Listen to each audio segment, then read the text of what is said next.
Saya Khairul Fajri, saya akan membahas tentang knowledge management. Baiklah, yang pertama yaitu apa itu KM atau knowledge management.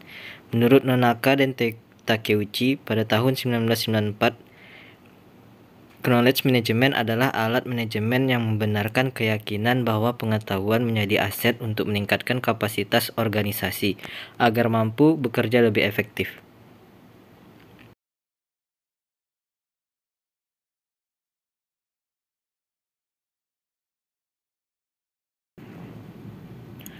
Baiklah, slide berikutnya ialah menurut Tobing tahun 2007, inti dari knowledge management adalah knowledge sharing, karena melalui knowledge sharing terjadi peningkatan value dari knowledge yang dimiliki perusahaan.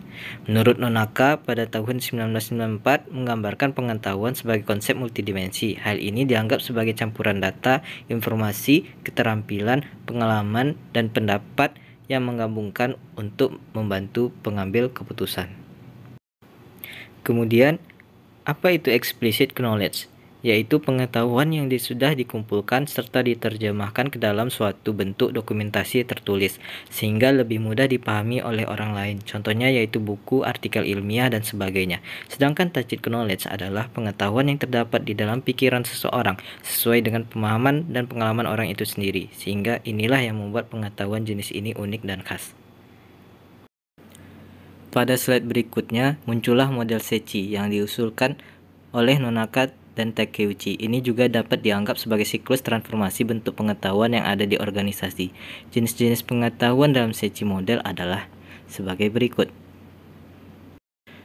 Baiklah, ini merupakan contoh dari model Sechi, yang mana dari tacit ke tacit, kemudian tacit ke eksplisit, kemudian eksplisit ke implisit, kemudian eksplisit kembali ke tacit, yang mana terdapat 4 tahap, yaitu sosialisasi, eksternalisasi, kombinasi, dan internalisasi. Nah, kemudian masuk ke tahapan Sechi. Yang pertama yaitu sosialisasi atau tacit to tacit. Proses sosialisasi merupakan proses transfer pengetahuan yang paling mendasar.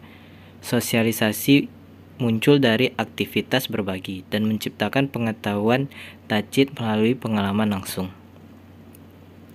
Masuk ke tahap 2 yaitu eksternalisasi atau tacit to explicit. Perubahan bentuk pengetahuan dari tacit ke dalam bentuk eksplisit. Dengan eksternalisasi, pengetahuan tacit yang ada dalam diri individu dikeluarkan dan dituangkan ke dalam yang lebih mudah untuk dipelajari dan dimengerti oleh orang lain.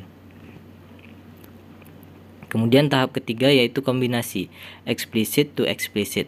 Pada kombinasi, pengetahuan dalam bentuk eksplisit yang sudah ada dikembangkan dan disebarluaskan melalui berbagai media yang lebih sistematis. Yang terakhir yaitu internalisasi atau explicit to tacit. Perubahan bentuk pengetahuan dari bentuk eksplisit ke bentuk tacit dilakukan ataupun melakukan penelitian terhadap suatu objek tertentu di dalam sebuah organisasi. Saya akan memberikan satu contoh tentang sosialisasi atau tacit to tacit. Contohnya ialah suatu kelompok yang terdiri dari 5-8 orang atau 8-10 orang melakukan diskusi di luar tempat kerja yang bertujuan untuk mengatasi suatu masalah. Nah, terjadilah proses knowledge sharing dalam bentuk informal.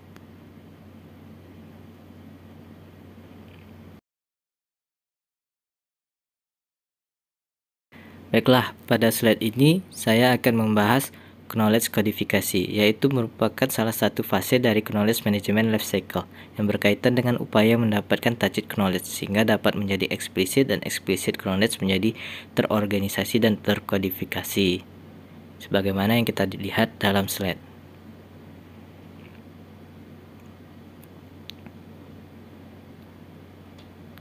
Terakhir yaitu macam-macam tools dari knowledge kodifikasi. Yang pertama ada knowledge map, kemudian decision tree, decision table, frame, production rules.